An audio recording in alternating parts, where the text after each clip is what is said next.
Hello everyone, this is Bishojit Mondol, Faculty of Vision WBCS।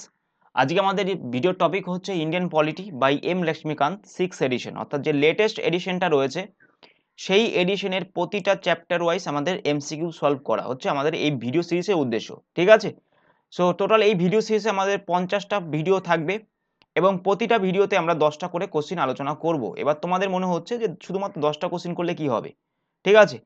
তো সেক্ষেত্রে বলে দিই যে এই 10টা কোশ্চিনের মধ্যে প্রতিটা কোশ্চিনের সাথে আমি আরো 7-8টা কোশ্চিন বা ইনফরমেশন তোমাদের সাথে শেয়ার করব। সো তোমার 70 থেকে 80টার ওপরে কিন্তু তোমাদের কোশ্চিন কিন্তু প্রতিদিনের ভিডিওতে হয়ে যাচ্ছে।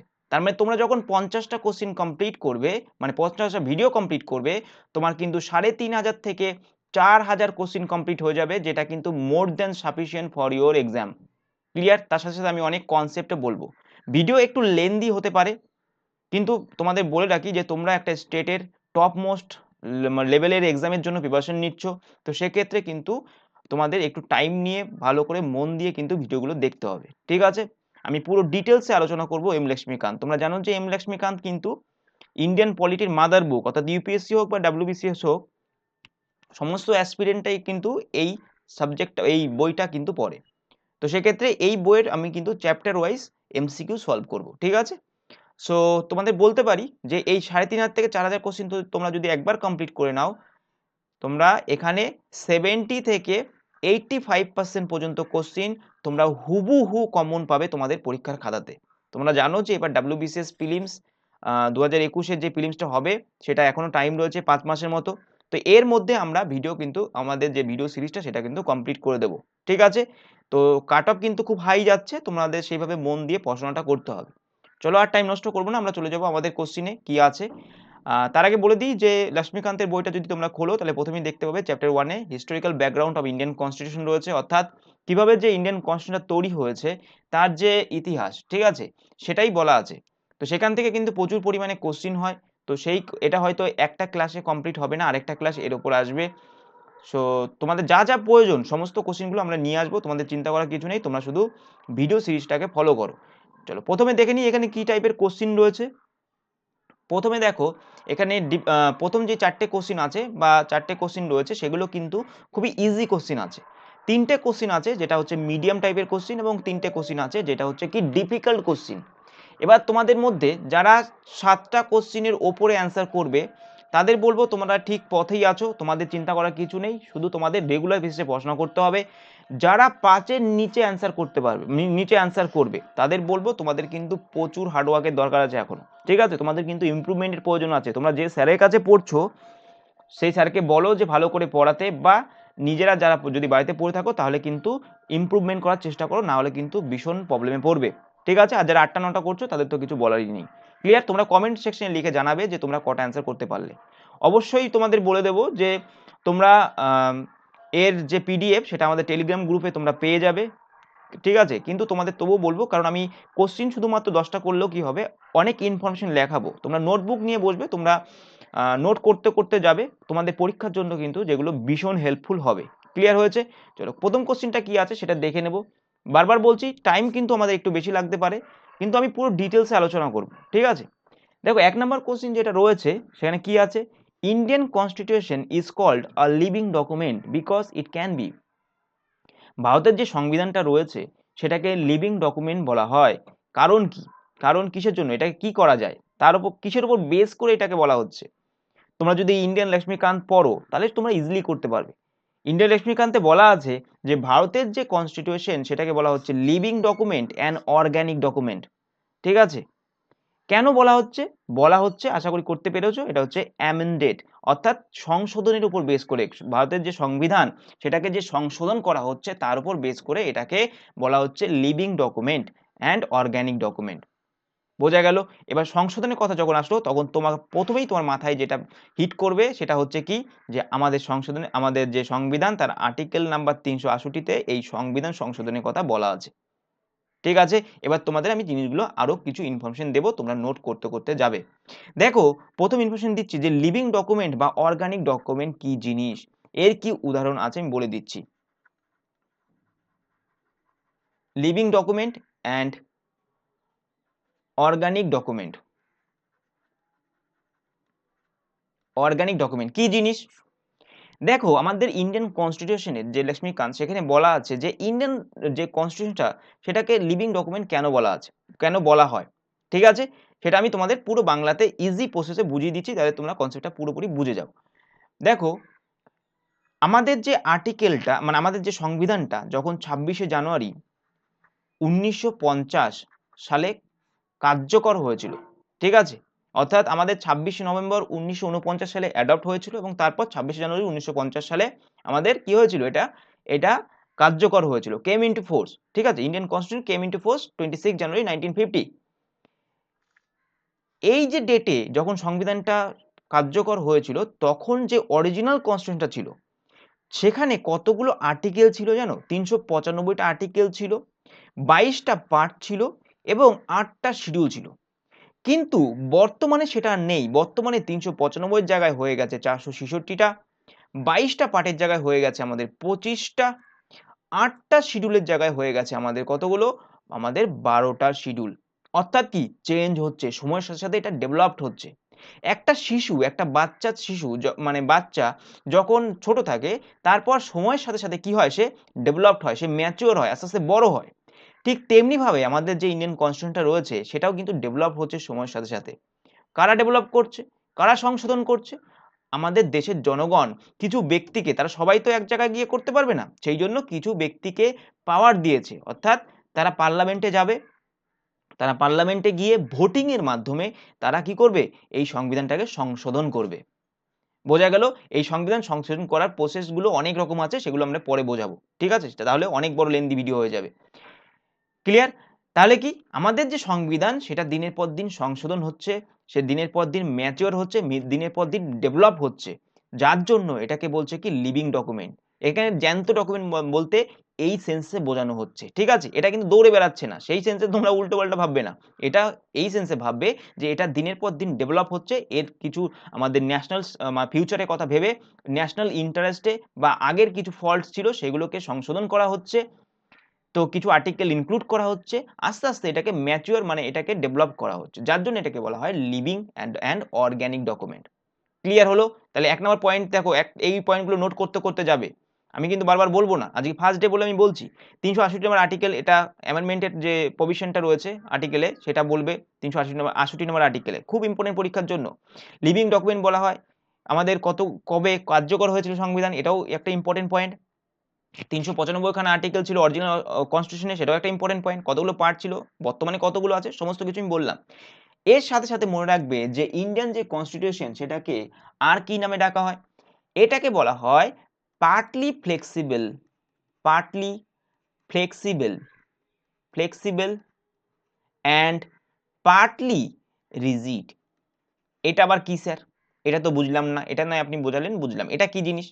দেখো partly flexible and partly rigid মানে রিজিড কথা বাংলা অর্থ হচ্ছে কঠোর, ঠিক আছে? যেটা কঠিন, শক্ত, এরকম কিছুকে বোঝায়। তাহলে দেখো আগে বুঝে নিই যে ফ্লেক্সিবল কি জিনিস, তারপর বলবো রিজিড কি জিনিস, তারপর বুঝবো আমাদের দেশের কনস্টিটিউশনটাকে কেন পার্টলি অ্যান্ড কেন পার্টলি রিজিড বলছে।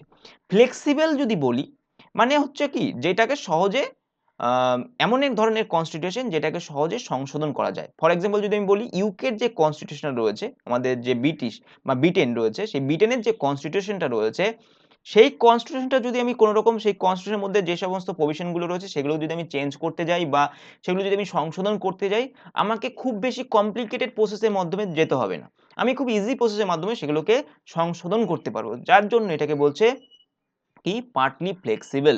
ঠিক আছে, বোঝা গেল কোন সেন্সে বলছে। আর রিজিড কাকে বলবো? রিজিড ফর এক্সাম্পল আমি যদি বলি সেক্ষেত্রে ইউএস এর যে কনস্টিটিউশন সেটা হচ্ছে রিজিড টাইপের কনস্টিটিউশন। এবার এটাকে কেন বলবো? কারণ দেখো ইউএস এর যে কনস্টিটিউশনটা রয়েছে সেইটাকে যদি আমি তার যে প্রভিশন রয়েছে সেগুলোকে যদি আমি তোমার মানে চেঞ্জ করতে যাই বা কোনো রকম সে তার মধ্যে সংশোধন করতে যাই, তাহলে কিন্তু আমাকে প্রচুর পরিমাণে কাঠকয়লা পোড়াতে হবে, অর্থাৎ বিভিন্ন কমপ্লিকেটেড প্রসেসের মাধ্যমে আমাকে যেতে হবে। ঠিক আছে, মেজরিটি ভোটের প্রয়োজন হবে, সেই প্রসেসটা কিন্তু অনেক বেশি কমপ্লিকেটেড, যার জন্য এটাকে বলছে রিজিড কনস্টিটিউশন। বোঝা গেল? আমি দুটো এক্সাম্পলও দিয়ে দিলাম, ঠিক আছে। তো তার সাথে সাথে মনে রাখবে যে এবার বলবো যে ইন্ডিয়ান কনস্টিটিউশনটাকে কেন partly flexible and partly rigid বলা হয়। আমাদের ইন্ডিয়ান কনস্টিটিউশনে এমন অনেক প্রভিশন আছে যেগুলোকে সিম্পল মেজরিটির মাধ্যমে, অর্থাৎ খুব সহজভাবে, সহজ পদ্ধতিতে সেগুলোকে সংশোধন করা যায়।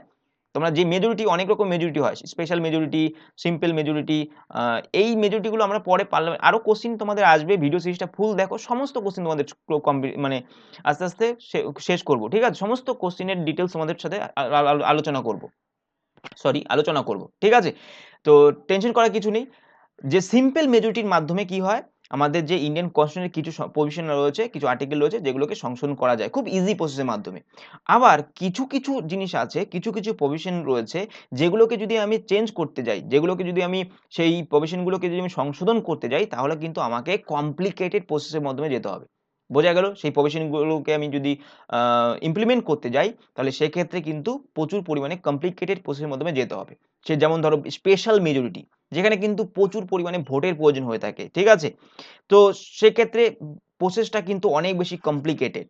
আমি তোমাদের পরে বোঝাবো যে এই স্পেশাল মেজরিটি কাকে বলে, সিম্পল মেজরিটি কাকে বলে, সমস্ত কিছু বোঝাবো, ঠিক আছে। তাহলে কি অনেক বেশি কমপ্লিকেটেড, যার জন্য এটাকে বলছে partly flexible and partly rigid. কিছু পরিমাণ আর্টিকেল বা কিছু পরিমাণ প্রভিশন রয়েছে যেগুলো খুব ইজি প্রসেসের মাধ্যমে সংশোধন করা যায়, বা ইজি প্রসেসের মাধ্যমে চেঞ্জ করা যায়, বা ইজি প্রসেসের মাধ্যমে ইমপ্লিমেন্ট করা যায়, যার জন্য এটাকে বলা হয় সিম্পল, মানে পার্টলি ফ্লেক্সিবল। আর খুব কঠিন থাকার জন্য কিছু কিছু প্রভিশন যেগুলোকে চেঞ্জ করা বা যেগুলোকে ইমপ্লিমেন্ট করা বা যেগুলোকে সংশোধন করা খুব কঠিন প্রসেসের মাধ্যমে, মানে একটা কমপ্লিকেটেড প্রসেস, তার জন্য এটাকে বলা হয় রিজিড, পার্টলি রিজিড কনস্টিটিউশন, অর্থাৎ partly flexible and partly rigid constitution. Clear হয়েছে? তো এখান থেকে আর কোনো কোশ্চেন আশা করি থাকবে না, এখানে সমস্ত কিছু আমি বলে দিলাম। আরেকটা জিনিস মনে রাখবে যে রিটেন কনস্টিটিউশন কি জিনিস, রিটেন কনস্টিটিউশন কি জিনিস, আর হচ্ছে কি আনরিটেন কনস্টিটিউশন কি জিনিস। আনরিটেন কনস্টিটিউশন কি জিনিস? এবার তোমরা যেটা ভাবছো, অনেকের মধ্যে মানে অনেকেই এটা মনে করে যে রিটেন মানে কি, রিটেন মানে এর একটা ডকুমেন্ট আছে, মানে এর একটা বই আছে, আর আনরিটেন মানে এর কোনো ডকুমেন্ট নেই। এটা কিন্তু পুরোপুরি ভুল ধারণা, ঠিক আছে, পুরোপুরি ভুল ধারণা। যারা ভাবছো যে রিটেন মানে তাদের একটা বই আছে আর মানে একটা ডকুমেন্ট আছে, আর আনরিটেন মানে তাদের কোনো ডকুমেন্ট নেই, তাহলে এটা কিন্তু ভুল ভাবছো। ইভেন আমি অনেক টিচারদেরও মানে বলতে দেখেছি যে আনরিটেন মানে তাদের কোনো ডকুমেন্ট নেই। এটা কিন্তু পুরোপুরি ভুল কনসেপ্ট। আসল কি কনসেপ্ট সেটা জেনে নাও। দেখো, যেটা রিটেন কনস্টিটিউশন, সেটার মানে কি, সেটা মানে হচ্ছে একটা, সেটা যে কোনো দেশের হোক না কেন, সেই দেশের সংবিধান সভা একটা নির্দিষ্ট টাইমে বসে, এক জায়গায় বসে একটা দেশের সুপ্রিম ল তৈরি করেছে, ঠিক আছে, সুপ্রিম ল তৈরি করেছে। সেটাকে আমরা কি বলছি, এটাকে আমরা বলছি কনস্টিটিউশন, মানে আমাদের রিটেন কনস্টিটিউশন, ঠিক আছে। মানে এখানে দুটো শর্ত থাকতে হবে, একটা হচ্ছে সেখানকার সংবিধান সভা তৈরি করবে, অর্থাৎ কনস্টিটিউয়েন্ট অ্যাসেম্বলি তৈরি করবে, এবং একটা নির্দিষ্ট সময়ে বসে তৈরি করবে। ফর এক্সাম্পল যদি বলি, ইন্ডিয়ান কনস্টিটিউশনটা দেখো, আমাদের ইন্ডিয়ান কনস্টিটিউশন হচ্ছে রিটেন কনস্টিটিউশন। রিটেন কনস্টিটিউশন কি হয়েছে, আমাদের সংবিধান সভা তৈরি হয়েছিল 1946 সালে। তারা কি করলো, তারা এক জায়গায় বসে একটা কনস্টিটিউশন তৈরি করলো, যার ড্রাফট করার দায়িত্ব ছিল 7 জন ব্যক্তি, ঠিক আছে, যার চেয়ারম্যান ছিল আমাদের বি.আর. আম্বেদকর। ক্লিয়ার? বুঝতে পারছো কিভাবে তারা এক জায়গায় বসে তারা কনস্টিটিউশনটা তৈরি করলো, আমাদের দেশের যে সুপ্রিম ল, যে সুপ্রিম রুলস বুক, সেটাকে তৈরি করলো, যার জন্য এটাকে বলছে রিটেন কনস্টিটিউশন। আর আনরিটেন মানে কি, আনরিটেন মানে অবশ্যই কিন্তু ডকুমেন্ট আছে। এরপর থেকে কিন্তু এই ভুল ধারণাটা রাখবে না যে আনরিটেন মানে এর ডকুমেন্ট নেই, ঠিক আছে, এর হার্ড কপি নেই, এর অবশ্যই ডকুমেন্ট আছে। কিন্তু এটা একটা নির্দিষ্ট সময়ে বসে কিছু ব্যক্তি কিন্তু তৈরি করেনি, বা সংবিধান সভা তৈরি করেনি, যার জন্য এটাকে কি বলা হয়, এটাকে বলা হয় আনরিটেন কনস্টিটিউশন। ক্লিয়ার হচ্ছে? আশা করি ক্লিয়ার হচ্ছে তোমাদের। আনরিটেন কনস্টিটিউশন বলা হচ্ছে এই জন্য, ঠিক আছে। এর কিন্তু ডকুমেন্টস আছে, কিন্তু এটা সময়ের সাথে সাথে যত দিন গেছে আস্তে আস্তে এটা ডেভেলপড হয়েছে, আস্তে আস্তে নতুন নতুন প্রভিশনের সাথে যোগ হয়েছে, যার জন্য এটাকে বলা হয় আনরিটেন কনস্টিটিউশন। ফর এক্সাম্পল যদি বলি, সেটা হচ্ছে ইউকে বা ব্রিটেনের যে কনস্টিটিউশন, সেটা হচ্ছে কি unwritten constitution. Clear? Constitution related যতগুলো মানে আরো কিছু আছে, যেগুলো বলতে গেলে ভিডিও অনেক লেন্দি হয়ে যাবে, আমি পুরো 1-1.5 ঘন্টা আমি শুধুমাত্র এই নিয়ে আলোচনা করতে পারি। কিন্তু যেহেতু আমরা এমসিকিউ সিরিজ করছি, তো আমি আর এর বেশি ডিপে যাচ্ছি না, ঠিক আছে। তোমরা এগুলো কিন্তু নোট করতে করতে যাবে। সেকেন্ড কোশ্চিন, সেকেন্ড কোশ্চিন কি আছে, when was the first session of, আচ্ছা এখানে একটু ভুল আছে, মানে ভুল বলতে টাইপিং মিস্টেক আছে, যে when was the first session of constituent assembly লিখে নেবে, ঠিক আছে,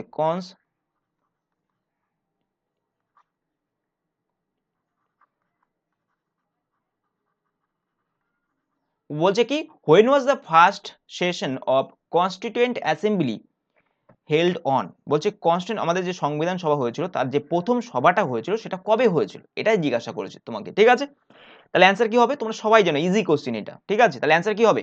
অ্যান্সার হবে 9th ডিসেম্বর 1946। ঠিক আছে, এটা অ্যান্সার, তোমরা করতে পেরেছো।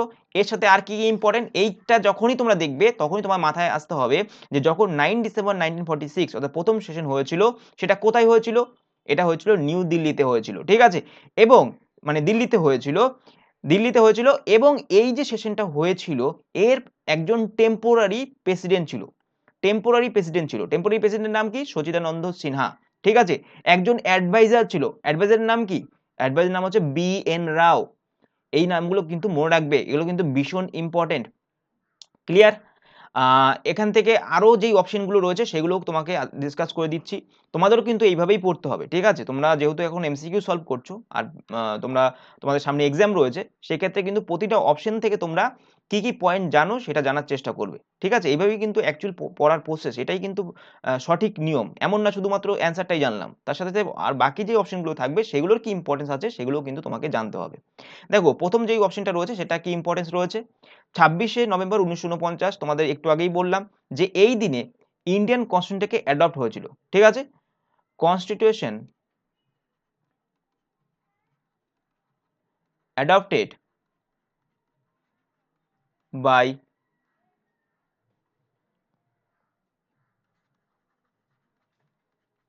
Constituent assembly. আমাদের যে কনস্টিটিউয়েন্ট অ্যাসেম্বলি ছিল তারা কি করলো? তারা অ্যাডপ্ট করেছিল। ক্লিয়ার? মানে কি অ্যাডপ্ট মানে কি স্যার? এবার অনেকেই বুঝতে পারছেন, আমি কোনো স্টুডেন্টের কোনো ডাউট থাকবে না, আমি এটুকু বলতে পারি। ঠিক আছে, অ্যাডপ্ট মানে কি স্যার? অ্যাডপ্ট মানে হচ্ছে দেখো টোটাল যখন 1946 সালে কনস্টিটিউশনটাকে তৈরি করার দায়িত্ব দেওয়া হয়েছিল 7জন ব্যক্তির ওপর, যার চেয়ারম্যান ছিল আমাদের BR আম্বেদকর। এবার এরা বিভিন্ন আইনে পারদর্শী ব্যক্তি ছিল। এরা কি করলো? এরা বিভিন্ন দেশ থেকে তাদের কনস্টিটিউশনের যে কনসেপ্ট সেটা নিয়ে এসে একটা রুলস বুক তৈরি করলো বা একটা সুপ্রিম ল তৈরি করলো। কতগুলো দেশ থেকে এনেছিল? প্রায় 60খানা দেশ থেকে তারা এনেছিল। 2 বছর 11 মাস 18 দিন, 2 বছর 11 মাস 18 দিন তারা সময় লাগিয়েছিল। বুঝতে পেরেছো? এই যতগুলো ওয়ার্ড আমি বলছি পরীক্ষার জন্য ভীষণ ইম্পর্টেন্ট। ঠিক আছে, তাহলে প্রথম 1946 সালে কিছুজন ব্যক্তি অর্থাৎ 7জন ব্যক্তি যারা আইনে ভীষণ পারদর্শী, তাদের উপর কনস্টিটিউশনটাকে ড্রাফট করার দায়িত্ব দেওয়া হয়েছিল, যাতে বলা হয় ড্রাফটিং কমিটি। এবং এই ড্রাফট হয়েছিল প্রায় 60খানা দেশের থেকে। আমরা এই কনসেপ্টটা এনেছিলাম ইন্ডিয়ান কনস্টিটিউশনের। ঠিক আছে, সংবিধানের। তারপর আমরা সময় লাগিয়েছিলাম 2 বছর 11 মাস 18 দিন। তারপর যখন 26শে নভেম্বর 1949 আসলো তখন এই যে কমিটিটা ছিল তারা কি করলো? তারা সংবিধান সবার হাতে তুলে দিল। তারা যা লিখেছিল, যে রুলস বুকটা লিখেছিল সেটা তুলে দিল এবং সংবিধান সভা সেটাকে গ্রহণ করলো। এটাই হচ্ছে কি অ্যাডপশন। ঠিক আছে, মানে অ্যাডপ্ট করলো। Constitution adopted by constituent assembly. কবে? 26শে নভেম্বর 1949। ভেরি ভেরি ইম্পর্টেন্ট পরীক্ষার জন্য। ঠিক আছে, চলো আর কিছু পয়েন্ট নেই, পয়েন্টগুলো টুকতে টুকতে যাবে। আমি যা বলছি এগুলো আশা করি নোটবুকে তোমরা কিন্তু লিখছো। চলো, 26শে জানুয়ারি 1950 এর কি ইম্পর্টেন্স আছে? এর ইম্পর্টেন্স হচ্ছে কি, এটা 26শে জানুয়ারি 1950 এখানে সংবিধানটা কার্যকর হয়েছিল। তোমাকে বলে দেবে যে কবে থেকে ভারতের সংবিধানটা কার্যকর হয়েছে। ঠিক আছে, Indian constitution came into force in 26 জানুয়ারি 1950, অর্থাৎ কার্যকর হয়েছিল 26শে জানুয়ারি 1950 থেকে। ক্লিয়ার হয়েছে? আশা করি এর থেকে আর কোনো সমস্যা থাকবে না। ক্লিয়ার? চলো পরে 9 ডিসেম্বর, এটা তো আমি পেয়েই গেলাম। 11 ডিসেম্বরে কি ইম্পর্টেন্স রয়েছে? মনে রাখবে যে 9 ডিসেম্বর যখন যে প্রথম সভাটা বসেছিল তার প্রথম প্রেসিডেন্ট টেম্পোরারি একজন প্রেসিডেন্ট ছিল, অস্থায়ী একজন প্রেসিডেন্ট ছিল, তিনি ছিলেন সচিদানন্দ সিনহা। কিন্তু তার ঠিক দুদিন পর যে সেশনটা হয়েছিল সেখানে কি করা হয়েছিল? সেখানে আমাদের যে রাজেন্দ্র প্রসাদ ছিল, রাজেন্দ্র প্রসাদ রাজেন্দ্র প্রসাদ সেই রাজেন্দ্র প্রসাদকে কি করা হলো? সেই রাজেন্দ্র প্রসাদকে পার্মানেন্ট প্রেসিডেন্ট করা হলো, যিনি কিনা ভারতের প্রথম প্রেসিডেন্ট কিন্তু। ঠিক আছে, তো এতগুলো ইম্পর্টেন্ট পয়েন্ট কিন্তু আমি তোমাদের বলে দিলাম। তোমরা কিন্তু আশা করি তোমরা এগুলো লিখছো, ভীষণ ইম্পর্টেন্ট। এই রাজেন্দ্র প্রসাদকে কি বলা হয়? বিহারের গান্ধীও কিন্তু বলা হয়, গান্ধী অফ বিহার। ক্লিয়ার? চলো পরে কোশ্চেনে চলে যাব। 3 number, when British government accepted in principal the demand for constituent assembly. কবে যে ব্রিটিশ গভর্নমেন্ট ছিল তারা যে কনস্টিটিউয়েন্ট অ্যাসেম্বলি অর্থাৎ যে সংবিধান সভা গড়ে তুলতে হবে তার দাবিটা গ্রহণ করেছিল। বোঝা গেল? তার দাবিটাকে একসেপ্ট করেছিল। তাহলে অ্যান্সার কি হবে? তোমরা সবাই জানো আশা করি, ইজি কোশ্চেন এগুলো। 1940 যদি না করতে পারো তাহলে কিন্তু খুব সমস্যা আছে। এগুলো কিন্তু করতেই হবে। ঠিক আছে? তোমাকে ইমপ্রুভমেন্টের প্রয়োজন আছে যদি এগুলো না জানো। তাহলে কি হবে অ্যান্সার? 1940। তার সাথে আর কি ইনফরমেশন আছে সেটাও একটু বলে দিই। 1934 1934 সাল কিসের জন্য ফেমাস? এম.এন. রয় বলে একজন ব্যক্তি ছিল, এম.এন. রয়, যিনি কিনা প্রথম আমাদের যে সংবিধান সভা সেটা তৈরি করার ডিমান্ড রেখেছিল। ঠিক আছে? প্রথম পয়েন্ট পেয়ে গেলাম। দ্বিতীয় পয়েন্ট দেখো 1935 কি ইম্পর্টেন্ট আছে? প্রথম অফিসিয়াল ভাবে আমাদের যে ইন্ডিয়ান ন্যাশনাল কংগ্রেস, যে তখনকার দিনে একটাই রুলস, মানে একটাই পার্টি রুলস করতো পুরো ভারতবর্ষে, সেটা হচ্ছে ইন্ডিয়ান ন্যাশনাল কংগ্রেস, মানে মোটামুটি ভাবে ডমিনেন্ট পার্টি ছিল এটা। ঠিক আছে? তো সেক্ষেত্রে ইন্ডিয়ান ন্যাশনাল কংগ্রেস কি করলো? এম.এন. রয় যেটা 1934 বলেছিল যে একটা আমাদের সংবিধান সভা তৈরি করতে হবে, একটা কনস্টিটিউয়েন্ট অ্যাসেম্বলি তৈরি করতে হবে, সেটাকে সারা দেশ জুড়ে ছড়িয়ে দিল। অর্থাৎ অফিসিয়ালি ইংরেজদের কাছে ডিমান্ড করলো যে কি আমাদেরও একটা সংবিধান সভা তৈরি করতে হবে। ফাইনালি 1940 যখন আসলো, বাই আগস্ট অফারের মাধ্যমে, আগস্ট আগস্ট অফার কি করলো ব্রিটিশ সরকার?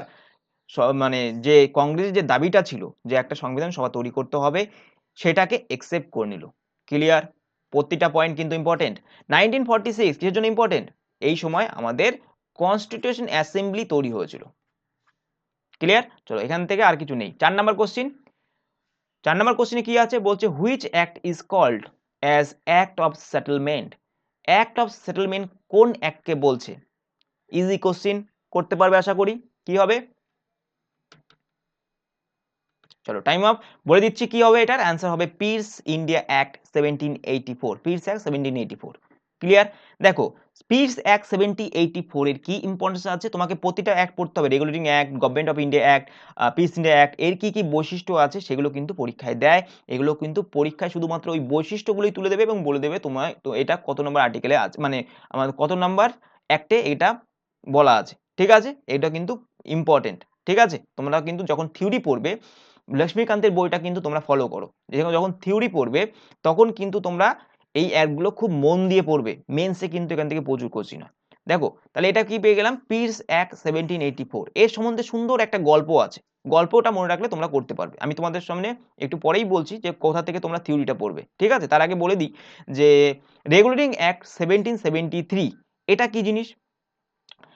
আহ, কি করলো কোম্পানি, তোমরা জানো যে 1600 খ্রিস্টাব্দে একটা কোম্পানি তৈরি হয়েছিল, ইস্ট ইন্ডিয়া কোম্পানি, এবং তার পরবর্তীকালে, আমি শর্টে বলছি, অনেক বড় গল্প। তার পরবর্তীকালে তারা কি করলো, তারা বিভিন্নভাবে তারা ভারতবর্ষের বিভিন্ন জমি দখল করতে থাকলো, বিভিন্ন রকমের কর আদায় করতে মানে কর আদায় করলো, বিভিন্ন ধরনের যুদ্ধ করলো। ঠিক আছে? পলাশির যুদ্ধ করলো। তো পলাশির যুদ্ধ করার পর তারা বিভিন্ন রকমের কর নিল। কোম্পানির এত কিছু করার পর তাদের কি করা উচিত ছিল? তারা রিচ হওয়া উচিত ছিল, তারা ধনী হয়ে যেত। ঠিক আছে? কোম্পানির যে সমস্ত যে মূলধন রয়েছে, যে ক্যাপিটাল রয়েছে, সেটা ইনক্রিজ হওয়ার কথা। কিন্তু কোম্পানির যে সমস্ত ব্যক্তিরা রয়েছে বা কোম্পানিটাকে যারা রান করাতো, যে সমস্ত প্রতিনিধিরা ছিল, তারা ব্রিটিশ ক্রাউনকে বললো যে আমাদের প্রচুর পরিমাণে লস হয়ে গেছে। তখন ব্রিটিশ ক্রাউনের মাথা ঘুরে গেছে। বুঝতে পেরেছো? ব্রিটিশ ক্রাউন বলছে তোমরা এত কিছু করছো, তারপর তোমাদের লস হচ্ছে কিভাবে? তোমাদের মানে ক্যাপিটাল কিভাবে ডিক্রিজ হচ্ছে, কিভাবে কমে যাচ্ছে তোমাদের ক্যাপিটাল? তাহলে তোমাদের মধ্যে কেউ কারাপশন করছে। ঠিক আছে?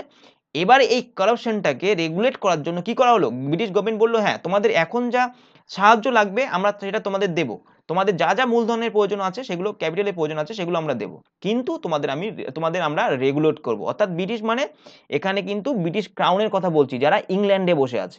ক্লিয়ার? কিন্তু তোমাদের আমি রেগুলেট করব। কিভাবে রেগুলেট করব? এই রেগুলেটিং অ্যাক্টের মাধ্যমে। ক্লিয়ার? আমি এই সুন্দর গল্প আছে, তোমাদের আমি বলবো পরে, কিন্তু এখন না। ঠিক আছে? তাহলে কি তোমাকে মনে রাখতে হবে কি কি বৈশিষ্ট্য হয়েছিল 1773 তে। রেগুলেটিং অ্যাক্ট 1773 মনে রাখবে যে কি খুব ইম্পর্টেন্ট যে পয়েন্ট, সেটা হচ্ছে একটা নতুন পোস্ট ক্রিয়েট হয়েছিল। অর্থাৎ it create a new post that is governor general of Bengal. ঠিক আছে? And first governor general of Bengal ছিল কে? Warren Hastings. অর্থাৎ Warren Hastings was the first governor of Bengal. Clear? আবার বলছি, রেগুলেটিং অ্যাক্ট 1773 মাধ্যমে কি হয়েছিল? Governor of Bengal. ঠিক আছে? গভর্নর অফ বেঙ্গল হয়েছিল। ক্লিয়ার? কে হয়েছিল প্রথম? ওয়ারিং হেস্টিং হয়েছিল। সমস্যার সমাধান। চলো পরের পয়েন্ট কি আছে, এতে আরেকটা পয়েন্ট বলে দিই, 2 নম্বর পয়েন্ট বলে দিচ্ছি। সেটা কি? It establish the supreme court of Kolkata. অর্থাৎ কলকাতায় এটা সুপ্রিম কোর্ট তৈরি করেছিল। ক্লিয়ার হয়েছে? Supreme court. Court of Kolkata এটা তৈরি হয়েছিল। ক্লিয়ার হয়েছে? তো আরেকটা কি, এটা সেপারেট করেছিল জুডিশিয়ারিকে এক্সিকিউটিভ থেকে, মানে যে বিচার করতো সেই দেখা যাচ্ছে কি আগে যেই নিয়মটা ছিল যে বিচার করছে সেই আবার কি করছে, রাজ্য চালাচ্ছে, সেই দেশ চালাচ্ছে, এবার যে সেই শাসন করছে, ঠিক আছে। এবার ধরো কোনো একজন ব্যক্তি এমন আছে যিনি কোম্পানির দ্বারা ধরো কোনো রকম ভাবে মানে কোম্পানির দ্বারা অত্যাচারিত হয়েছে, এবার সে যখন বিচার চাইতে যাচ্ছে তখন কি হচ্ছে, যে তাকে শাসন করেছে সেই বিচার করছে, তাহলে কোনোদিনও সে ফেভার পাবে না। তো সেই জন্য এই দুটোকে সেপারেট করে দেওয়া হয়েছে, যে জুডিশিয়ারি মানে একজন জুডিশিয়ারির দায়িত্ব নেবে আর একজন এক্সিকিউটিভ দায়িত্ব নেবে। ক্লিয়ার? চলো, পিস ইন্ডিয়া অ্যাক্টসে কি ইম্পর্টেন্স রয়েছে দেখো। এই পিস ইন্ডিয়া অ্যাক্ট যেটা এসেছিল 1784, এখানে বলা আছে it distinguish between commercial and political function of company, অর্থাৎ এটা আলাদা করে দিয়েছিল কোম্পানির যে পলিটিক্যাল ফাংশন এবং এটার যে পলিটিক্যাল ফাংশন এবং এটার যে আমাদের যে ইয়েটা রয়েছে কমার্শিয়াল ফাংশন, এই দুটোকে আলাদা করে দিয়েছে, অর্থাৎ it distinguish between commercial and political function. Clear হয়েছে? আরেকটা কি, এখানে সিওডি তৈরি হয়েছিল, ঠিক আছে, কোর্ট অফ ডিরেক্টর তৈরি হয়েছিল, কিসের জন্য? To manage the commercial affairs. Clear? এছাড়া আরেকটা নতুন বডি তৈরি করা হয়েছিল, যেটা কি করছিল, যেটা রেভিনিউকে কন্ট্রোল করছিল, সিভিল অ্যান্ড মিলিটারি অ্যাফেয়ার্স যেগুলো ছিল সেগুলোকে কন্ট্রোল করছিল। বোঝা গেল? সো এই ছিল এর ইম্পর্টেন্স। আমি লিখছি না কারণ এত কিছু লেখা সম্ভব না, তোমরা শুনে নাও জাস্ট। তাহলে এটার অ্যান্সার কি হচ্ছে, পিস অ্যাক্ট 1784। ক্লিয়ার? চার্টার অ্যাক্টের একটা ইম্পর্টেন্ট পয়েন্ট বলে দিচ্ছি, আপাতত অনেক পয়েন্ট আছে তবু একটা বলে দিচ্ছি। It created the post governor general of India. এখানে কি হয়েছিল, গভর্নর জেনারেল অফ ইন্ডিয়া তৈরি হয়েছিল এবং কোন জায়গায় কোন প্লেসটাকে রিপ্লেস করা হয়েছিল, মানে কোন, সেটা হচ্ছিল গভর্নর জেনারেল অফ বেঙ্গল ছিল, সেটাকে রিপ্লেস করে তৈরি করা হলো গভর্নর জেনারেল অফ ইন্ডিয়া। ঠিক আছে? উইলিয়াম বেন্টিং ছিল প্রথম governor general of India. Clear হয়েছে? চলো আর পয়েন্ট বলছি না আমি। 1853 কি ইম্পর্টেন্ট ছিল, 1853 it introduced an open competition system of selections and recruitment of civil servant। ঠিক আছে? তো এইটা ছিল এর ইম্পর্টেন্ট পয়েন্ট। ক্লিয়ার? চলো বলে দিলাম এই সম্বন্ধে। তুমি দেখো এগুলো অ্যাকচুয়ালি থিওরি ক্লাস, এগুলো তোমাকে পড়তে হলে থিওরিতে পড়তে হবে। 5 নাম্বার কোশ্চিন দেখো কি আছে। এবার চলে আসলাম টাফ কোশ্চিনের মধ্যে, দেখি এটা কে করতে পারো। The provisions of article 123 of the constitution of India can be traced back to which act of British Raj? কি হবে অ্যান্সার?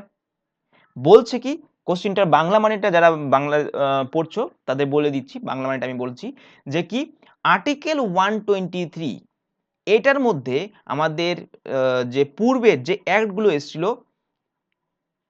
অ্যাকচুয়ালি আর্টিকেল 123 যে বৈশিষ্ট্য আছে সেটা পূর্বের কোন অ্যাক্টের থেকে নেওয়া হয়েছিল, বা তার যে বৈশিষ্ট্য সেটা খুঁজে পাওয়া যায় পূর্বের কোন অ্যাক্টে, যেটা ব্রিটিশ রাজের সময় চলেছিল। এটা হচ্ছে মানে বাংলা মানে ব্রিটিশ রাজরা বিভিন্ন অ্যাক্ট এনেছিল এবং সেই কোন অ্যাক্টে আমাদের বর্তমানে 123 যে আর্টিকেলটা রয়েছে তার বৈশিষ্ট্য খুঁজে পাওয়া যায়। এটা খুব টাফ লেভেলের কোশ্চিন বলে দিলাম। আশা করি এটা বেশিরভাগ 99% কোশ্চিন মানে 90% স্টুডেন্ট করতে পারবে না। তাহলে সেক্ষেত্রে আমি বলে দিই এটা কি হবে। দেখো তোমাকে প্রথম জানতে হবে, এটা কিন্তু দুটো কোশ্চিন তোমাকে জানতে হবে, নাহলে তুমি অ্যান্সার করতে পারবে না। ঠিক আছে? এক মানে দুটো অ্যান্সার তোমাকে জানতে হবে। এক হচ্ছে আর্টিকেল 123 তে কি আছে। আর্টিকেল 123 তে আছে কি, ordinance making power of president. Very very important, ordinance making power of president. Clear? 123 রয়েছে। অর্ডিন্যান্স মেকিং মানে কি, অর্ডিন্যান্স মেকিং অফ প্রেসিডেন্ট মানে কি সেটা আগে তোমাকে বুঝতে হবে, এবং সেই যে কনসেপ্টটা সেটা পূর্বের কোন অ্যাক্টের মধ্যে পাওয়া গেছিল। তাহলে মনে রাখবে যে ইন্ডিয়ান কাউন্সিল অ্যাক্ট, ঠিক আছে, ইন্ডিয়ান কাউন্সিল অ্যাক্ট 1861 যেটা ছিল, সেখানে কি বলা হয়েছিল, সেখানে বলা হয়েছিল, এখানে তোমরা জানো যে লর্ড ক্যানিং ছিল। লর্ড ক্যানিং বলেছিল যে যদি যদি যে মানে লেজিসলেটিভ বডি অ্যাবসেন্ট থাকে সেক্ষেত্রে আইন তৈরি করবে executive council, sorry executive council. Clear? তার মানে কি বললো, বললো যে যদি বাই চান্স কোনো ক্ষেত্রে যদি লেজিসলেটিভ বডি অ্যাবসেন্ট থাকে সেক্ষেত্রে আমাদের আইন তৈরি করবে এক্সিকিউটিভ কাউন্সিল। দেখো এই যে বৈশিষ্ট্যটা এটাই কিন্তু ordinance power making power of president, মানে বাই চান্স যদি পার্লামেন্ট যদি অ্যাবসেন্ট থাকে সেক্ষেত্রে ন্যাশনাল ইন্টারেস্টে বা ধরো হঠাৎ কোনো একটা তোমাকে আইন আনতে হচ্ছে, তখন কিন্তু প্রেসিডেন্ট সেটা আইন তৈরি করবে। এটাই হচ্ছে প্রেসিডেন্টের অর্ডিন্যান্স মেকিং পাওয়ার। তাহলে এই বৈশিষ্ট্যটা আমরা কোথায় পাচ্ছি? Indian council act 1861। আশা করি তোমাদের ক্লিয়ার, বোঝা গেল? তো এই কোশ্চেনটা কিন্তু খুব মানে তোমরা এখান থেকে মনে রাখবে যে 123 তে বলা আছে ordinance making power of president, এবং এই কনসেপ্টটা নেওয়া হয়েছিল কোথা থেকে? Indian council act 1861। মানে এর বৈশিষ্ট্যটা এই অ্যাক্টের মধ্যেও পাওয়া যায়, যেখানে বলা হচ্ছিল কি, লর্ড ক্যানিং বলেছিল যে বাই চান্স যদি লেজিসলেটিভ বডি অ্যাবসেন্ট থাকে, সেক্ষেত্রে এক্সিকিউটিভ কাউন্সিলরাও কি করতে পারবে? তারা আইন তৈরি করতে পারবে। এর সম্বন্ধে আরেকটা ইম্পর্টেন্ট পয়েন্ট বলে দিই, কি এখানে পোর্টফোলিও সিস্টেমটাকে ইন্ট্রোডিউস করা হয়েছিল। এবার পোর্টফোলিও সিস্টেমটা কি জিনিস? পোর্টফোলিও সিস্টেম দেখো, তোমাদের এক্সাম্পল দিয়ে বোঝাই। ধরো ক্ষমতায় আমাদের পশ্চিমবঙ্গে ক্ষমতায় নতুন করে বিজেপি আসলো, ঠিক আছে? বা ধরো ভারতবর্ষের কথাই বলি, তাহলে ভালো বুঝতে পারবে। ধরো ভারতবর্ষে নতুন সরকার গঠন হলো, এবার নরেন্দ্র মোদী তাদের লিডার। এবার যখন তারা সংবিধান মানে তারা যখন মানে শপথ বাক্য পাঠ করবেন, সেই দিনে তারা কি করবেন? তারা অ্যানাউন্সমেন্ট করবেন যে কোন নেতাকে, মানে কোন ব্যক্তিকে কোন পদটা দেওয়া হবে, অর্থাৎ কারা কারা ক্যাবিনেটের মধ্যে থাকবে, ঠিক আছে? এই যে ব্যক্তি, অর্থাৎ যে নরেন্দ্র মোদী কি করলো?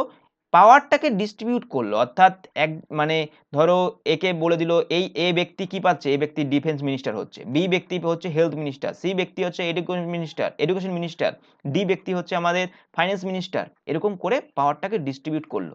এটাকেই বলা হয় পোর্টফোলিও সিস্টেম, যেটাও কিন্তু 1861 লর্ড ক্যানিং এর সময় থেকে শুরু হয়েছিল। ক্লিয়ার? চলো পরের পয়েন্টে চলে যাব। তার আগে বলে দিই তোমাদের, যে তোমাদের যাদের লক্ষ্মীকান্ত পড়তে খুব অসুবিধা হচ্ছে, তোমাদের থিওরি নিয়ে সমস্যা, তাদের বলবো যে তোমরা যদি বই পড়তে ভালো না লাগে, সেক্ষেত্রে আমাদের নতুন একটা চ্যানেল আছে, ঠিক আছে? বিশেষ করে আমি এর অ্যাডমিন। চ্যানেলের নাম হচ্ছে টপাস গ্রুপ WBCS, ঠিক এই নামটা বলে সার্চ করবে, ঠিক আছে? আমরা লিঙ্ক ডেসক্রিপশন বক্সে দিয়ে দেবো, বা আই বাটনে আসছে, তোমরা এখান থেকেও ঢুকতে পারো। এখানে আমাদের বর্তমানে যে সিরিজগুলো চলছে, সেটা হচ্ছে কি, সেটা হচ্ছে Indian polity by M Laxmikanth 6th edition, chapter wise video series, chapter wise video class, ঠিক আছে? তার মানে কি, তুমি কিন্তু এখানে প্রতিটা চ্যাপ্টার ওয়াইজ এখানে থিওরি ক্লাস পাবে, এখানে কিন্তু এমসিকিউ ডিসকাস হবে না, থিওরি ক্লাস, ঠিক আছে? এখানে সিলেবাস থেকে শুরু করে কি কনস্টিটিউশন কি জিনিস, তোমরা একবার ভিজিট করতে পারো, আমি আশা করি তোমাদের ভালো লাগবেই, ঠিক আছে? একদম ফুল ডিটেলস আলোচনা করা হচ্ছে এখানে মেন্সের জন্য, ঠিক আছে? মেন্স প্লাস প্রিলিমস একসাথে হবে তোমাদের। তোমাদের সমস্ত ভিডিওগুলো কমপ্লিট করলে কোনো কিছুতে আটকাবে না, আমি এটুকু তোমাদের গ্যারান্টি দিতে পারি। তারপরে কি চলছে? তারপর চলছে ইন্ডিয়ান ইকোনমির বেস্ট যে 500 কোশ্চিন। আমি এখানে যেভাবে তোমাদের কোশ্চিনগুলো বোঝাচ্ছি, যেভাবে করাচ্ছি, সেভাবেই কিন্তু আমি ইকোনমিক্সটাও বোঝাচ্ছি, ঠিক আছে? তো সেটাও তোমরা দেখে নিতে পারো। তারপরে আমাদের চলছে জিওগ্রাফি, জিওগ্রাফিটাও কিন্তু এরকম চলছে। আর তোমাদের আমি মানে এটুকু বলতে পারি যে তোমাদের যে WBCS 2021 হবে, যদি সেটা মে মাসে হয়, তাহলে মে মাসের আগে কিন্তু আমরা পুরো ভিডিও সিরিজটা কমপ্লিট করব। এমন না যে শুধুমাত্র ভিউয়ার পাওয়ার জন্য বা সাবস্ক্রাইব বাড়ানোর জন্য আমরা নতুন নতুন টপিকের উপর ভিডিও আনছি, এরকম না। আমরা পুরো ভিডিওগুলো কিন্তু সিরিজ ওয়াইজ শেষ করব। ক্লিয়ার? তো তোমরা ভিজিট করতে পারো। এছাড়াও ম্যাথের বিভিন্ন রকমের ট্রিক রয়েছে, তাছাড়া তোমাদের ক্লার্কশিপের যে আলটিমেট সাজেশন, ঠিক আছে, লাস্ট মিনিট সাজেশন, সেইগুলো সমস্ত ভিডিওগুলো ওখানে আছে, তোমরা কিন্তু আমাদের সাইটে ভিজিট করতে পারো। আমি রিকোয়েস্ট করবো আমাদের সাইটে ভিজিট করতে, তোমাদের কিন্তু পরীক্ষার জন্য ভীষণ হেল্প হবে, ঠিক আছে? আমাদের অপশনাল জিওগ্রাফি নিয়েও কিন্তু ওখানে অনেক ভিডিও আছে। চলো আর টাইম নষ্ট করবো না, আমরা চলে যাবো নেক্সট কোশ্চিনে। Question number 6, who was the first Indian who joined viceroy executive council? বলছে ভাইসরয়ের যে এক্সিকিউটিভ কাউন্সিল ছিল, সেখানে কোন ভারতীয় প্রথম জয়েন করেছিল? ইম্পর্টেন্ট পয়েন্ট, খুব ইম্পর্টেন্ট, একটু টাফ লেভেলের বা মিডিয়াম বলতে পারো। কি হবে অ্যান্সার? অ্যান্সার হবে সত্যেন্দ্র প্রসন্ন সিনহা, ঠিক আছে? সত্যেন্দ্র প্রসন্ন সিনহা। এর সম্বন্ধে একটু ইম্পর্টেন্ট পয়েন্ট বলে দিই, মনে রাখতে হবে। এর একটা বই আছে, বইটা খুব important, the future of India, the future of India. এই সত্যেন্দ্র প্রসন্ন সিনহা কোথায় জন্মেছিল? জন্মেছিল রায়পুর, রায়পুরে তিনি জন্মগ্রহণ করেছিল, ঠিক আছে? বোঝা গেল? ক্লিয়ার? চলো এরপর আমি যদি বলি আর কি ইম্পর্টেন্ট পয়েন্ট রয়েছে, দাদাভাই নওরোজি খুব ফেমাস, এই ব্যক্তি সম্বন্ধে যত বলবে তত কম, ঠিক আছে? দাদাভাই নওরোজি সম্বন্ধে তবু যে কটা মনে পড়ছে বলে দিচ্ছি আপাতত, মনে খুব ইম্পর্টেন্ট। বলবে এই ব্যক্তিকে কি বলা হয়? Grand old man of India. এটা important point, grand old man of India, এটা বলা হয় grand old man of India, ঠিক আছে? একে বলা হয় ফার্স্ট অফিসিয়াল অ্যাম্বাসেডর,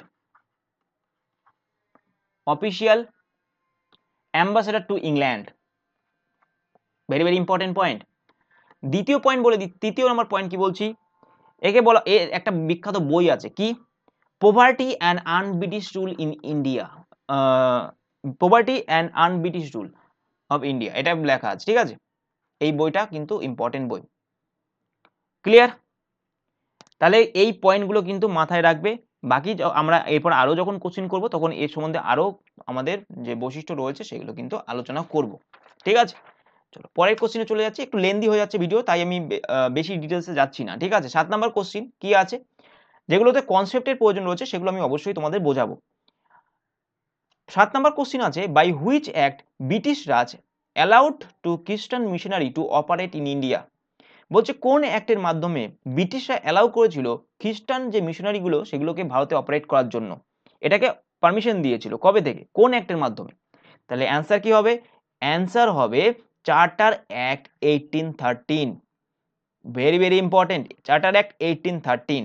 তাহলে এর কি ইম্পর্টেন্স রয়েছে, দেখো এই যে অ্যাক্টগুলো রয়েছে এগুলো সম্বন্ধে ডিটেলসে আমরা আলোচনা করেছি কিন্তু থিওরি ক্লাসে। তোমাদের চ্যানেলটাকে ভিজিট করতে হবে, তোমরা দেখো।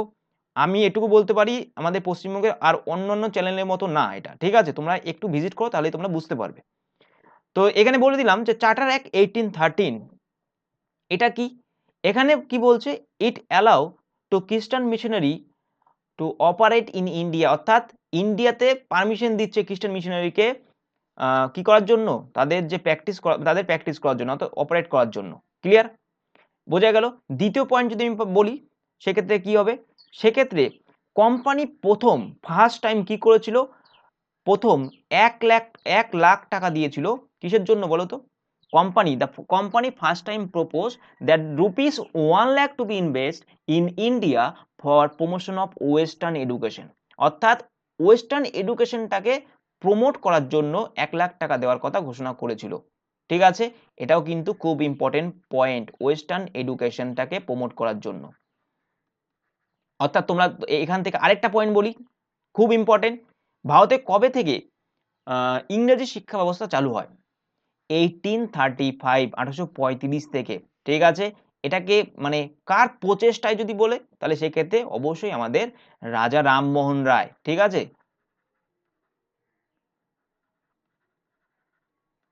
রাজা রামমোহন রায়ের প্রচেষ্টায় কিন্তু আমাদের কি করা হয়েছিল, রাজা রামমোহন রায়ের প্রচেষ্টাতে কিন্তু ইংরেজি শিক্ষা ব্যবস্থা ভারতে এসেছিল 1835-এ। ক্লিয়ার হয়েছে? বোঝা গেল?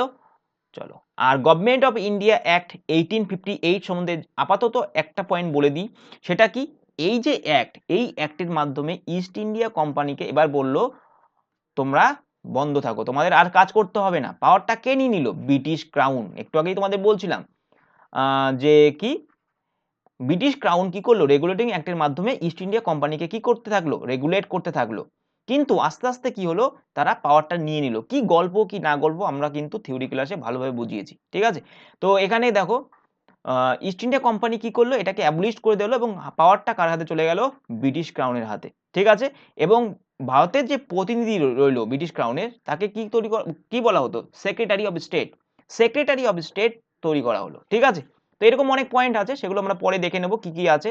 তো এগুলো আপাতত লিখে রাখো, মানে জেনে নাও। তারপর দেখো চার্টার অ্যাক্ট 1833, চার্টার অ্যাক্ট 1833 কি ইম্পর্টেন্স আছে, এর ফলে এটাতে কি আমি তোমাদের একটু আগেই বলেছিলাম যে কি, ইট create the post governor general of India, অর্থাৎ ভারতের একজন গভর্নর জেনারেল তৈরি করা হয়েছিল এই মানে অ্যাক্টের মাধ্যমে, ঠিক আছে। আর উইলিয়াম বেন্টিং ছিল প্রথম আমাদের কি, প্রথম আমাদের গভর্নর জেনারেল অফ ইন্ডিয়া। আর ইন্ডিয়ান কাউন্সিল অ্যাক্ট 1861, এতে বলে দিলাম পোর্টফোলিও সিস্টেমটাকে ইন্ট্রোডিউস করা হয়েছিল, ঠিক আছে। এবং অর্ডিন্যান্স মেকিং পাওয়ারের যে বৈশিষ্ট্যটা সেটা নেওয়া হয়েছিল এই অ্যাক্ট থেকে। Very very important. চলো 8 নাম্বার কোশ্চিন, 8 নাম্বার কোশ্চিনে কি বলা হচ্ছে how many articles are there in original constitution. এটা কিন্তু প্রিভিয়াস ইয়ারের কোশ্চিন। তো সেক্ষেত্রে আমি তোমাদের প্রথম কোশ্চিন যখন আলোচনা করলাম তখনই কিন্তু বলে দিয়েছিলাম কত আনসার হবে, 395, 395 খানা।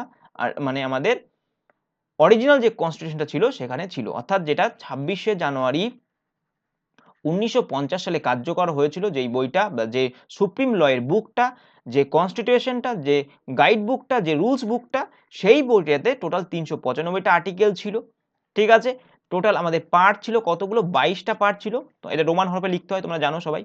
22টা পার্ট ছিল এবং আমাদের টোটাল 12টা শিডিউল ছিল। ক্লিয়ার? বর্তমানে 466টা হয়ে গেছে। এটা হচ্ছে কি অ্যাট প্রেজেন্ট কতগুলো আর্টিকেল আছে? অ্যাট প্রেজেন্ট আমাদের আর্টিকেলের সংখ্যা 466টা। ঠিক আছে, 389টার সেরকম ইম্পর্টেন্স নেই, এই বাকিগুলো এগুলো মনে রেখে দাও। ক্লিয়ার? চলো পরেরটা চলে যাব। 9 নম্বর question, which act known as Morley Minto reforms? খুব সহজ, মরলে মিন্টো রিফর্মস কোন অ্যাক্টকে বলা হয়? মরলে মিন্টো রিফর্মস কোন অ্যাক্টকে বলা হয়? কি হবে? মরলে মিন্টো রিফর্মস কোন অ্যাক্টকে বলা হয়? আশা করি করতে পেরেছো, আর টাইম দেব না। কি হবে অ্যান্সার? অ্যান্সার হবে, বলো বলো তাড়াতাড়ি বলো, টাইম দিচ্ছি আমি তোমাদের, বলো, কারণ খুব ফাস্ট হয়ে যাচ্ছে আমি বুঝতে পারছি। অ্যান্সার হবে the government of India act 1909, 1909। ঠিক আছে, এটাকে বলা হয় মরলে মিন্টো রিফর্মস। ক্লিয়ার? বোঝা গেল? এর মাধ্যমে কি করা হয়েছিল? বলছে this act is also known as Morley Minto reforms. It introduce communal representation for Muslim by accepting separate electoral system. Clear? এটা হচ্ছে মূল বৈশিষ্ট্য। বোঝা গেল? এটা কি করেছিল? কমিউনাল যে রিপ্রেজেন্টেশন সিস্টেম সেটা মানে ইন্ট্রোডিউস করেছিল। ঠিক আছে, মানে ধর্মের ভিত্তিতে যে ভোট দেওয়ার যে প্রসেসটা সেটা কিন্তু এই অ্যাক্টের মাধ্যমেই এসেছিল। এটাকে বলা হয় মরলে মিন্টো রিফর্মস। ঠিক আছে, গভর্নমেন্ট অফ ইন্ডিয়া অ্যাক্ট এটাকে কি নামে ডাকা হয় এটা সম্বন্ধেও বলে দিই। এটাকে বলা হয় মন্টেগু চেমসফোর্ড রিফর্মস। ঠিক আছে, বোঝা গেল? খুব ইম্পর্টেন্ট। আর গভর্নমেন্ট অফ ইন্ডিয়া অ্যাক্ট মনে রাখবে যে এই গভর্নমেন্ট অফ ইন্ডিয়া অ্যাক্ট যেটা সেটা কিন্তু ভীষণ ইম্পর্টেন্ট। ঠিক আছে, এখান থেকে প্রচুর আমাদের ইন্ডিয়ান কনস্টিটিউশনের কনসেপ্ট নেওয়া হয়েছে, প্রচুর কনসেপ্ট নেওয়া হয়েছে, সেগুলো বললে প্রচুর বড় লেন্দি একটা ক্লাস হয়ে যাবে, সেগুলো আস্তে আস্তে আমরা আলোচনা করব। ঠিক আছে, আমাদের প্রতিটা কোশ্চিন আসবে, এরপরের দিনও ক্লাস আসবে এখান থেকে, তো তোমাদের চিন্তা করার কিছু নেই। ঠিক আছে, তো এখানে কি বলবো, the government of India act 1935, এটার কি ইম্পর্টেন্স আছে সেটা তোমাকে জেনে রাখতে হবে। কি ইম্পর্টেন্স আছে? It abolished the dyarchy systems in the province and introduce provisional autonomy. ঠিক আছে, তার মানে কি, এটা যে প্রভিন্সে যে ইয়েটা চলতো, যে ডায়ারচি সিস্টেমটা চলতো সেটাকে কি করে দিল? এটা অ্যাবলিশড করে দিয়েছিল। ঠিক আছে, এই পয়েন্টগুলো কিন্তু মনে রাখবে, এবং সেন্ট্রালের জন্য এটা শুরু করেছিল। ক্লিয়ার? তো এরকম অনেক পয়েন্ট আছে। ফার্স্ট টাইম ধরো state list, union list, concurrent list যেগুলো ছিল আমাদের যে তিনটে লিস্ট, ঠিক আছে, এই তিনটে লিস্টকে ইন্ট্রোডিউস করেছিল কে? এই মানে এই যে কনসেপ্টটা প্রথম ইন্ট্রোডিউস হয়েছিল এইখানে গভর্নমেন্ট অফ ইন্ডিয়া 1935-এ। এরকম কিন্তু প্রচুর ইম্পর্টেন্ট পয়েন্ট রয়েছে যেগুলো কিন্তু আমরা থিওরি ক্লাসে আলোচনা করেছি, তোমরা কিন্তু চ্যানেলটাকে ভিজিট করে নিও। ঠিক আছে, চলো 10 নম্বর কোশ্চিন কি? 10 নম্বর কোশ্চিন যেটা বলছে, which among the following persons was not the member of drafting committee? এর মধ্যে কোন ব্যক্তি ড্রাফটিং কমিটির সদস্য ছিল না? বলো। এটা টাফ কোশ্চিন, যারা ডিপলি না পড়বে, উপর উপর পড়ে যাবে, তারা কিন্তু করতে পারবে না। তোমরা জানো যে যখন 1946 সালে আমাদের যে সংবিধান সভা তৈরি হয়েছিল, তারা 7জন ব্যক্তি যারা বিভিন্ন আইনে পারদর্শী, মানে আইনে বিভিন্নভাবে পারদর্শী, তাদের উপর দায়িত্ব দেওয়া হয়েছিল। যার চেয়ারম্যান কে ছিল? যার চেয়ারম্যান ছিল আমাদের বি আর আম্বেদকর, যার জন্য একে বলা হয় ফাদার অফ কনস্টিটিউশন। ঠিক আছে, আমাদের বাবা সাহেব ছিল বি আর আম্বেদকর। ঠিক আছে, ইনি গীতা পুড়িয়ে দিয়েছিল, এগুলো কিন্তু মনে রাখবে, যখনই এর কথা মনে পড়বে তখন কিন্তু এই সব পয়েন্টগুলো তোমাদের মাথায় আসা উচিত। কি বললাম? 7জন মেম্বার ছিল।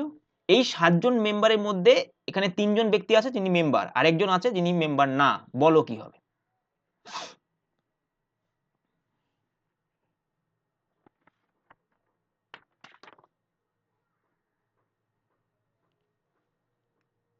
কি হবে? তোমাদের আমি টাইম দিচ্ছি, মানে তোমরা এই কোশ্চিনটার অ্যান্সার করে বলবে কি হবে অ্যান্সার। তোমরা কমেন্ট সেকশনে এই কোশ্চিনটা যদি পারো তোমরা লিখে জানাবে আমাকে। ঠিক আছে, আমি এটার অ্যান্সার তোমাদের দেব না। বোঝা গেল? আমি তোমাদের বাকি ইনফরমেশনগুলো বলে দিলাম যে 1946-এ 7জন ব্যক্তির উপর দায়িত্ব দেওয়া হয়েছে, যার চেয়ারম্যান ছিল বি আর আম্বেদকর।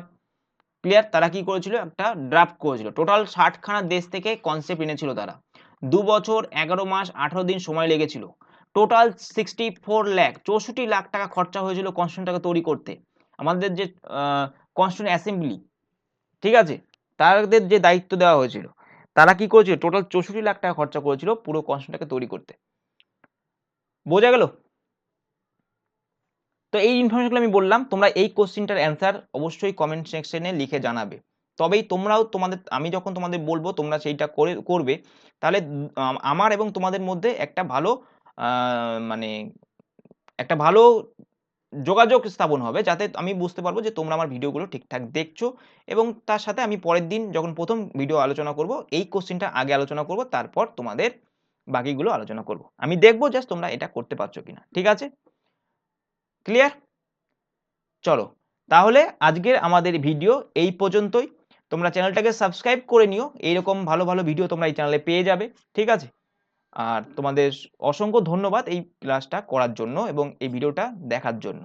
বারবার বলছি, ড্রিম একটাই থাকতে হবে, কচ্ছপের ন্যায় আমরা চলবো, কিন্তু লক্ষ্যে একদিন পৌঁছাবো।